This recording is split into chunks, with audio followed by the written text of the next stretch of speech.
My sister didn't just steal my wedding date. She evicted me from my own inheritance. She thought she took the castle. She didn't realize I held the keys to the kingdom. We were standing in the foyer of Holloway Manor. The estate my grandmother had explicitly promised to me. Lauren, my younger sister, ran a hand over the mahogany banister and smiled. That practiced, camera-ready smile. "I'm taking the manor for my reception," she announced, her voice light and airy. "It just fits my aesthetic better than yours." Before I could speak, my mother chimed in. "It makes sense. Megan, Lauren needs the backdrop for her sponsors. You understand?" "Right," I looked at them. The silence in the room wasn't peace. It was a robbery. Have you ever had something precious taken from you by family? Just because they knew you wouldn't fight back. Tell me your story in the comments. I read every single one. To understand why I didn't scream, you have to understand what I do for a living. I am a crisis manager for a global tech conglomerate. When a CEO tweets something stupid at 3 in the morning, or a server farm catches fire in Silicon Valley, my phone rings. I don't panic. I don't cry. I fix it. My entire life is built on cleaning up messes I didn't make. Whatever chaos the world throws at me, I absorb it, organize it, and silence it. But in my family, that competence wasn't a superpower. It was a service role. Lauren was the show pony. I was the stable hand. She was 26, a lifestyle influencer with 200,000 followers and zero income. My parents, Robert and Jennifer, treated her like a delicate glass ornament. I was just the shelf that held her up. Every Sunday dinner, it was the same theater. Mom would gush over Lauren's new hair color or her latest brand deal for teeth whitening strips. "Look at her sparkle," Mom would say, beaming. Meanwhile, she would slide a stack of unpaid utility bills across the table to me. "Megan, handle these. Would you? You're so good with numbers." Reliable. That word used to make me proud. Now, I know it's just what people call you when they need to use you. But the manor was different. Holloway Manor wasn't just a house. It was the one place where I wasn't invisible. My grandmother, a woman made of iron and pearls, used to walk the gardens with me. She didn't care about Lauren's tantrums. She cared about order. She told me once, "Megan, people love the flower, but the house stands on the foundation. You are the foundation." When she died, there was no written will. Only her promise. The house was supposed to be mine. A sanctuary away from the noise of my parents and the blinding flash of Lauren's phone. When my parents announced they were the executors, I should have known. They didn't see a sanctuary. They saw a stage for their golden child. So when Lauren claimed the manor, and my parents nodded in agreement, something inside me didn't break. It crystallized. They saw a quiet daughter who would fold like a cheap chair. They didn't see the crisis manager. They didn't see the woman who had spent 10 years learning how to dismantle empires with a single email. They thought they were stealing a venue. They had no idea they were walking onto a demolition site. And I was the one holding the detonator. The ambush happened over risotto. I should have seen it coming. My mother poured the wine, her hand shaking just slightly. A tell I had memorized since childhood. Lauren didn't even look up from her phone. She just dropped the bomb like she was asking for the salt. "Oh, by the way," she said, "I accidentally booked the photographers and the caterers for the 15th. That's your date, isn't it?" "Oops." She looked at me then, eyes wide and innocent, waiting for the explosion, waiting for the tears. She wanted me to scream so she could call me hysterical. She wanted me to cry so she could call me sensitive. My father cleared his throat. "Well, it's done now. Megan, you can't expect your sister to lose her deposits. You'll have to move your date. And the manor. It's better this way. Your guest list is so professional. You don't need the grand ballroom. Lauren needs the space.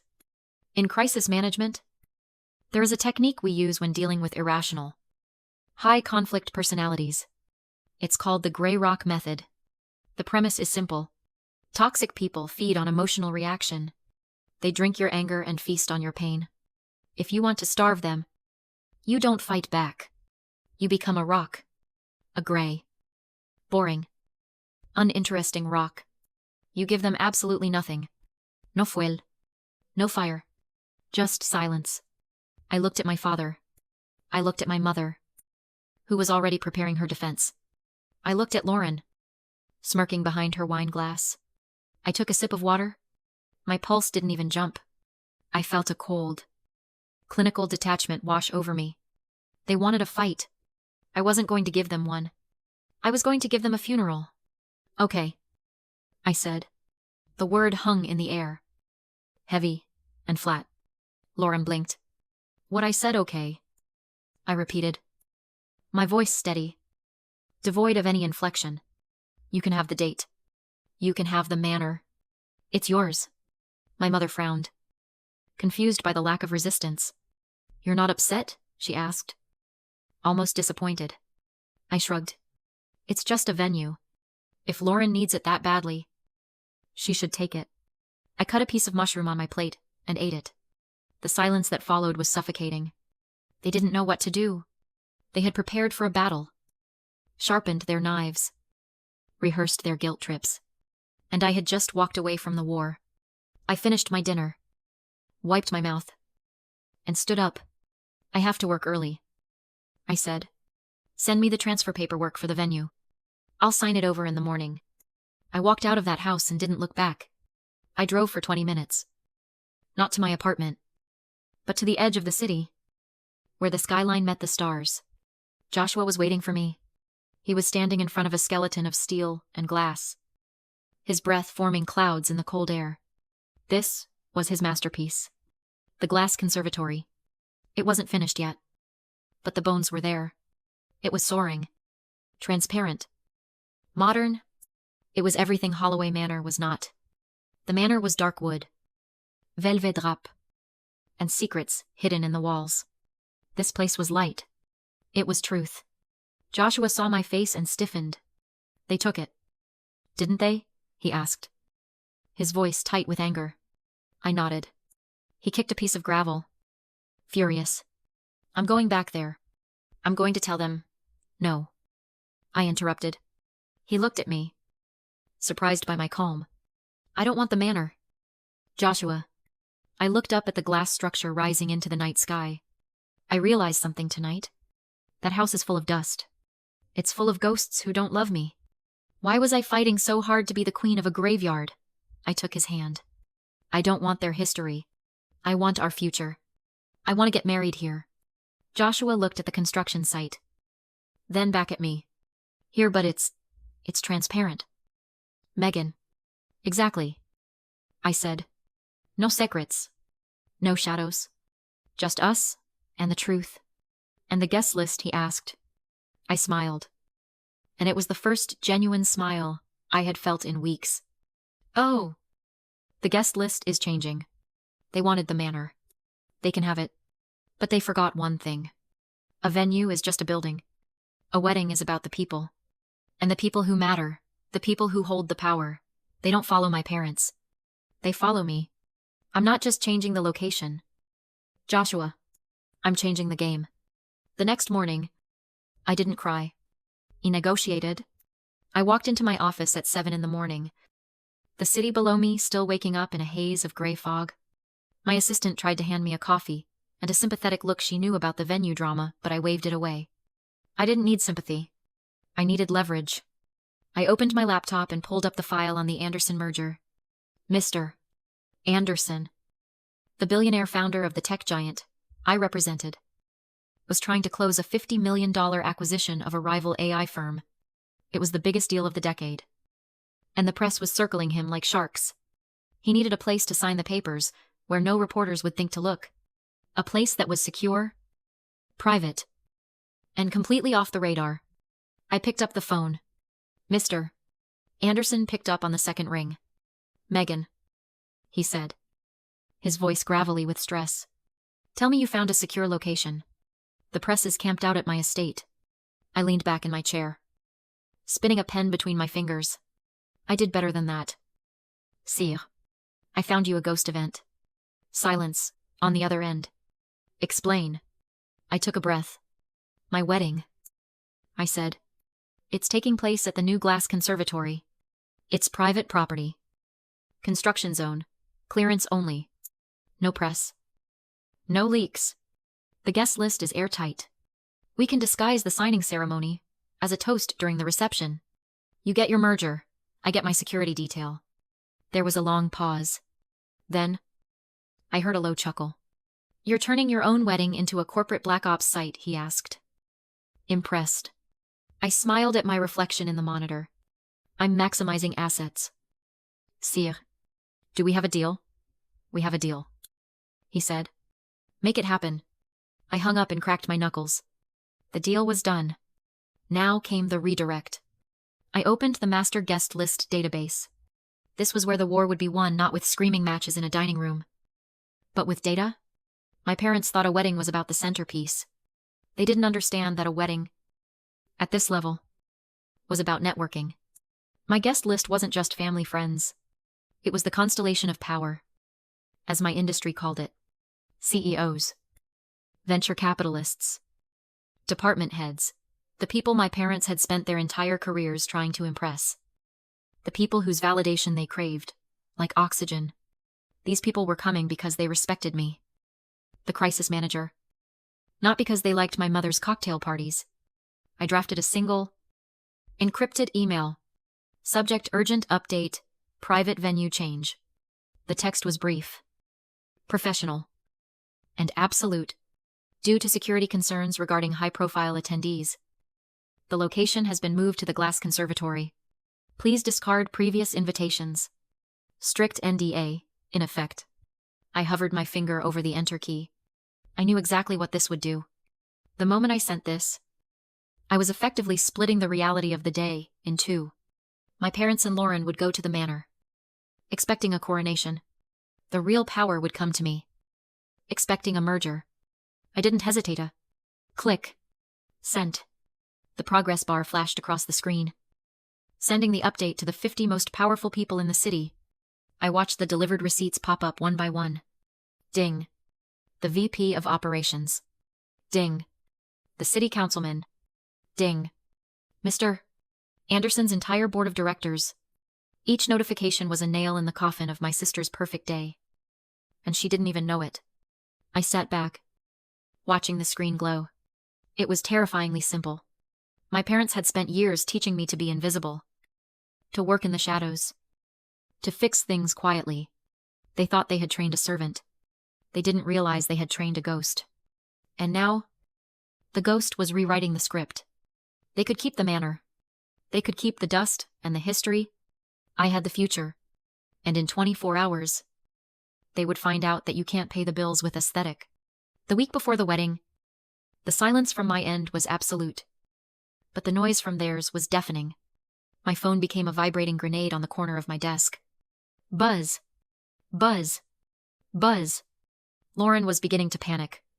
The save the dates for the manor had gone out. But the RSVPs weren't coming back. At least, not the ones she wanted. The influencers were saying yes. Of course, they'd go to the opening of an envelope if there was an open bar, but the heavy hitters, the investors, the politicians, the people my parents needed to secure a loan for their struggling business. Radio silence. I watched the notifications roll in. Mom, Megan. Did you talk to Mr. Carter? His secretary said he's busy. Dad, why is the councilman declining? You said you handled the invites. Lauren, fix this. You're sabotaging me. I didn't reply. I didn't explain. I just archived the messages and kept working. It was cruel. Maybe, but it was also physics. You can't be in two places at once. And the laws of gravity and money were pulling everyone to the Glass Conservatory. Mr. Anderson noticed the phone dancing across the mahogany table during our final strategy meeting. He paused, capping his fountain pen. You know, he said, his voice low and thoughtful. I've been watching this play out. Your parents. They're drowning. And you're the only life raft they have? But they keep punching holes in you. Why? I looked out the window at the city skyline. I don't know. I admitted. I've spent my whole life trying to be the good investment. Reliable. Low maintenance. High yield. Lauren is volatile. She crashes constantly. She costs them a fortune in pride and money. But they keep doubling down on her. It doesn't make sense. Anderson leaned back, steepling his fingers. It makes perfect sense. Megan, in economics, we call it the sunk cost fallacy. I frowned. Throwing good money after bad. Exactly. He said. Your parents have spent 26 years investing every ounce of their identity, their ego, and their hope into the idea that Lauren is the special one. She is their flagship product. To admit now that she's a failure, and that the invisible daughter was the real asset all along, who would be emotional bankruptcy. They can't afford to be wrong. So, they will keep investing in the loss until it destroys them. I stared at him. It hit me like a physical blow. They weren't loving her. They were protecting their own bad bet. They weren't rejecting me. They were rejecting the evidence of their own mistake. It wasn't personal. It was just bad business. The phone buzzed again. Mom calling. For the first time in my life. I didn't feel the urge to answer. I didn't feel the need to fix it. To soothe them. To find the councilman and beg him to go to the manor, just to make my mother smile. I looked at the screen, glowing with the demand for my attention. I thought about the glass conservatory, waiting for me in the light. I thought about Joshua.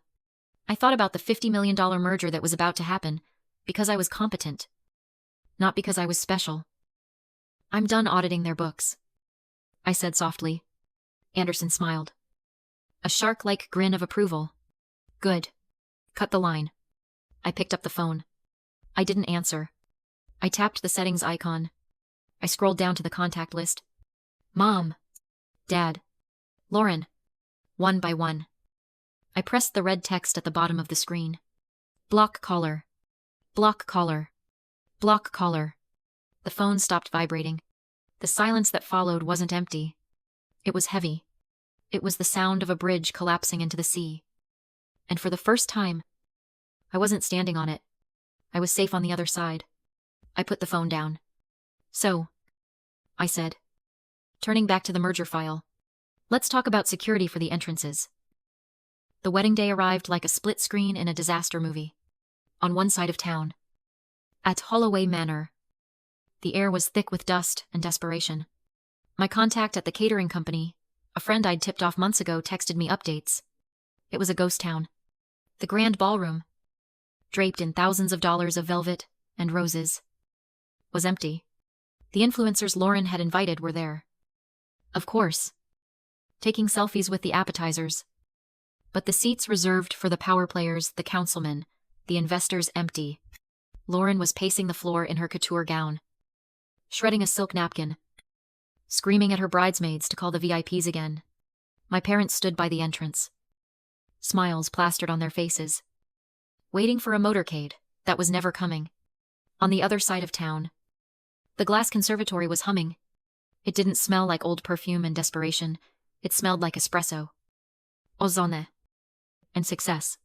The sunlight poured through the transparent walls, illuminating the room without a single shadow. And the guests, they were all there. The councilman was laughing with my fiancé, Joshua. The investors were huddled in the corner, discussing the merger. Mr. Anderson sat at the head table, not as a guest, but as the commander. The atmosphere wasn't festive in the traditional sense. It was electric. It was the hum of $50 million changing hands. The text came through at noon. They know. Apparently, one of the influencers had seen a geotag from the VP of operations at my location. The realization must have hit my parents like a physical slap. Their guests weren't lost. They were stolen. They didn't just get stood up. They got outplayed. And because they were addicted to the sunk cost, because they couldn't imagine a world where they weren't the main characters, they did the one thing a rational person would never do. They got in the car. We were in the middle of the signing ceremony. The room had gone quiet. A respectful, heavy silence, as Mr. Lavin Anderson uncapped his pen. The merger documents lay on the glass table between us. The culmination of 6 months of my life's work. I was standing beside him, holding the witness binder. The mood was sacred. It was the silence of history being made. And then, The glass doors, at the far end of the conservatory, didn't just open, they exploded inward. Lauren marched in first. Her white dress, trailing dirt from the construction entrance. Her face twisted into a mask of fury. My parents flanked her like bodyguards for a fallen regime. The sound of their intrusion was jarring heels, clacking aggressively on the polished concrete. Heavy breathing. The sheer noise of their entitlement shattering the peace. Megan Lauren shrieked. Her voice cracked, echoing off the glass walls. It was a terrible, shrill sound that made the CEOs wince. "You stole them. These are my guests. You stole my wedding." Tino one gasped.